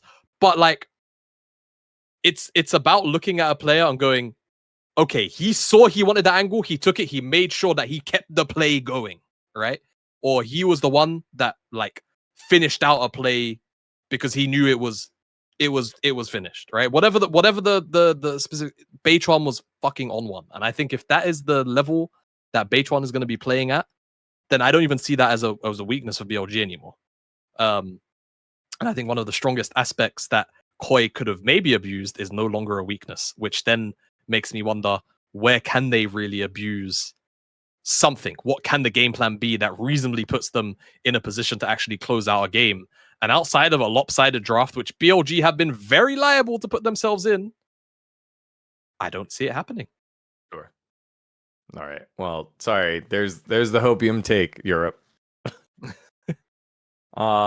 And close it on off. There's no hopium. I mean, there's never hopium unless the team is looking exceptionally good in the West. That's just how it is. Like, that's just what we need to come to terms with at this point in League of Legends. It's unless you have a team that is looking freakishly good, like dominating in the West, when they go against the Asian teams, it just never works out, And like the last G2 team, they had something going. So like a top 4, hey, if either of these teams make top 4, if any of these teams make top 4, that's a massive win for the West. I feel like that is giga peaking at this point. That just should be the expectation, Anything more than that is we're blessed, What was the last time I think the only reason they don't make top 3? Like, if they make top 4, it's gonna be either what I'm about to say is like very obvious. But like, we get the curse of an LPL choke out of either BLG or AL, or the data that a lot of T1 fans are riding on the hype of from the weekend of KTHLE is actually fake, which is kind of I guess we can maybe use this as a natural segue to T1 CFO-ish. Sure. I'm not as hype on T1 as a lot of people seem to be. Look, because you actually watch League. Because I actually, yeah. Look, KT series The KT series was was legit. It was legit. It was Hanwha legit. series was not legit. No. Here's the thing about the KT series that bugs me though. That was by far the lowest floor that we had seen out of KT for weeks. After game one. Game one was good. And then after Game that, one was good. But after that, like it was yeah. BDD is in jail, and you know what? I hope he gets like probation, like sentence reduced. Something needs to happen to that guy. I feel bad for him. But then the HLE series, we can't take that seriously. I'm sorry, we just can't. Like, there's only so much you could take from a team that is very clearly boomed, that have been good for the whole year. Yeah. And then come in and just get touched for 3 games in a row. It's because it's what happened. It is what happened. Like, I T1 will always do the thing where they clutch up. And that is the annoying thing about this team, because they will defy analysis. But I mean, they haven't really done it at MSI, to be honest. Like, coming into MSIs, they've been as expected the last 2 MSIs. Like, I think they played as you'd expect. Same issues that they had domestically, and they didn't look like they were close to the top 2 teams that actually, made it to the finals in either of the years. Yeah, so I'm not as big on T1. I don't think like the reality of them beating Gen G is high. I don't think the reality of them beating BLG is like too far out of like the possibility, but I would still weigh that in BLG's favor, because T1 mentally to me are still like the 3rd to 4th best LCK team. They made top 2, but it wasn't fraudulent, but something felt off. So yeah, will they beat CFO? Yeah, probably. I don't think they're gonna lose CFO, but I think we need to calm down on the T1 glazing coming into this tournament. Also, like T1 fans, if you do overglaze them, they lose the underdog buff. Not that they tend to perform particularly well at MSI, anyways. But if you overhype them as, oh my god, they 3-0'd HLE, oh my god, Guma Carry is the best bot lane in the LCK, you're ruining your own buff. So just a little bit of humility until they do the thing, and then back to the same old, loud and proud stuff. It's probably 3-1 T1. I don't really have much tape on CFO, but I would guess based on first stand, it will be competitive. And if we're being a little bit more honest about T1's likely level, unless they've done a lot of, brushing up and working on their issues, yeah, they will probably run into a game where, like, shit, we have a bad draft. If we lose like 2 sequences in a row where we give over a little bit too much gold to one person, or we like fight at second dragon when we shouldn't, like, some bullshit like that can happen. I can see that being a thing, and then them like losing a game off that. Yeah, I think the unfortunate part of the experience that isn't applicable here for Hongq, who is probably still the youngest player to be playing in the tournament, he was when they did first stand, is that they did not play against a T1 team at first stand. They played against Hanwha, so it was like home like away field disadvantage, or I guess home field disadvantage, but playing in a full ass stadium against T1 fans, very, very, very, very, very different for them. If it's in America, it'll be FlyQuest fans.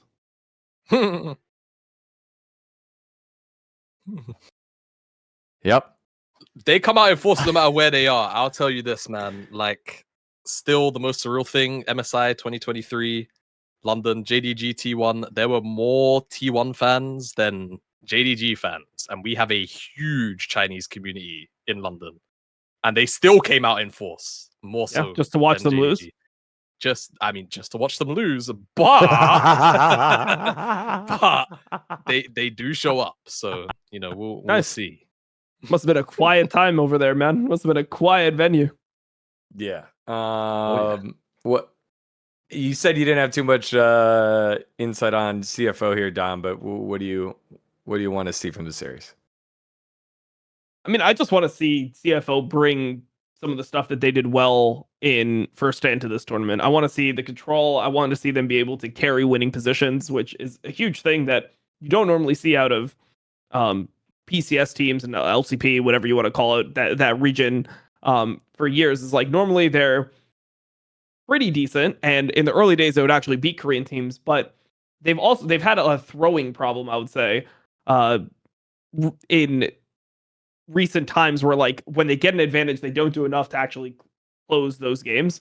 And yeah, I would like to see them be able to play in a way where if they do get a lead on T1, which is possible to do. I mean, T1 doesn't have the most crispy early games ever, you know?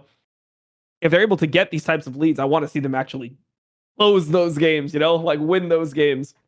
And if they do that, then they can make it interesting, because I don't feel like T1 is a super like stable team, like, which is why I feel like they're so good generally at Worlds. Is they're more of a like ballsy, go for it type of team, which is good. Like I respect that playstyle, but that playstyle comes with the volatility. That playstyle comes with going for plays where you're going to have to outhands them. And I can definitely see a player like Junjia or a player, you know, like Hongq capitalizing on missteps from a team like T1. And then also the thing I would say about T1 is that they still have similar problems. Like people have not only overglazed T1, but they have massively overglazed Doran for the last two best of fives. Like people are saying that he's one of the best top laners coming into the tournament, like maybe like top two, better than Flandre. It's like, bro, this guy had a horrible split. Like he had really, really terrible split up until the last two best of fives. Like all the T1 fans wanted this guy off the fucking team. Like all these guys were complaining about how fucking dog shit he was. And then these last two best of fives happened, and suddenly the narrative is that, wow, Doran is actually better than Zeus. Like he's actually much better than Zeus. Like there was I saw a couple multi-thousand upvoted threads on the Cadril subreddit saying that I was delusional for saying that Zeus was a better player than Doran and that Zeus went to like a better team, when HLE has had a better year than T1 up until this point. Even though T1, I mean, obviously if T1 wins MSI or something, then we'll have a different conversation. But HLE won the first split and won the first international tournament of the year. Like they've had a better year than T1, who was like sixth place in winter, didn't go to first stand, and then was like struggling throughout most of spring split and then ended up winning. HLE has beaten T1 every single time they played outside of this last BO5, where they looked completely cooked mentally. Like they had been the better team the entire year. So I feel like people have really overglazed Doran, and I don't expect Doran to come into this international and be a level up on all the top laners. Like I think that he's similar to Flandre. I think he has similar strengths to Flandre, so I don't think Flandre would dominate him or anything. But I still think Keen is much better, and I still think Bin is individually much better than Doran. And that's kind of always been the case. If you go back and you watch the games that Doran and Bin have played internationally against each other, Bin has whooped that ass most of the time they played against each other. Like he has been farming Doran. He farmed him at MSI 2 years ago. He farmed him at MSI last year. At Worlds last year. He farmed him at Worlds the year before. Like he's done well into Doran when he's played against Doran. So I think that people have really they've taken the Doran glazing too far, because he did play well, and I do acknowledge that he played well, and he does sometimes have series that he plays well. But the problem with Doran, he's never been able to translate it internationally. It's weird, because if you listen to how people talk about Doran and you hear how people talk about Chovy, you'd think that Doran is like a better player than Chovy. Like you'd be like, what the fuck? Like, oh man, Doran's the GOAT. Like he has like all this like, and then people just talk about Chovy. They're like, yeah, Chovy's an international choker. It's like, well, he was the best mid in MSI clearly last year, right? Had some really good games against Knight, who was clearly the second best mid laner at that tournament, and he won MSI. So if we're going to do the international thing, if you want to say Worlds and you want to move the goalpost again and be like, oh, only Worlds matters, so then just fucking turn off the show. Then we don't even need to be talking about this, right? Like I don't even know why you're in this conversation. But if you're gonna do the Chovy always chokes internationally thing, no, I mean he won MSI last year. He was by far the best mid in the tournament last year. So this guy is fucking like crazy good coming in. So I just feel like there's a lot of things that are just pushing people towards getting himself hyped up for something that most likely shouldn't happen. Like, I'm not saying it's impossible for T1 to win. Yeah, T1 might end up, playing really well. I mean, they've done it before. I'm not ruling it out. I just think that people are now having that as an expectation for the tournament. Like, people have them top 2 coming in. Like, most people have them as a top 2 team coming into the tournament, where I feel like realistically they probably should be like 3rd, maybe 4th. Yeah, I think that's about right. So much of the hype came from that Camille steal, which was a great play, but that's not repeatable. Like, that, you don't do that. No one's done that. No one's gonna do it again. So, and if he does, bookmark it. I'll eat my words. At 11:02, 11:03 East Coast Standard Time. Man, all right. Well, we'll see what happens with the T1 roller coaster. Will they find the world's buff? 3rd, 4th sounds right to me. Anything higher than that, I think, is success, but not surprise. But it's double elimination, best of 5s, which, thank goodness we're getting those here at MSI. All right. That does it, y'all. It was an extravaganza to catch up after the vacations and the long breaks, and I think we did a good spot.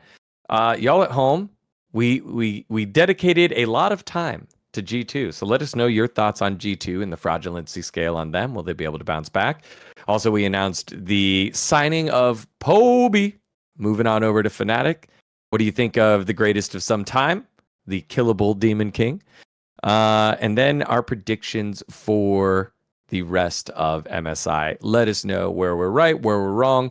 If you haven't already, do your pick'ems. If you're listening to this after the matches started, it's already too late. But if you haven't, do your pick'ems. Fun to join in and partake. I'm actually doing the one with the league subreddit, and I'm going to try to sneak in there and get some clout points. So far, all of them correct. A little dangerous, but all of them ended up being correct so far. Thank you to all of our sponsors for making this show happen. If you haven't already, like and subscribe here to Last Free Nation and across our multitude of channels where we're making content just for you. Culture, sports, nerd culture, we got you covered. Until next episode, thank you so much for watching, and we'll see you guys next time for more Power Spike.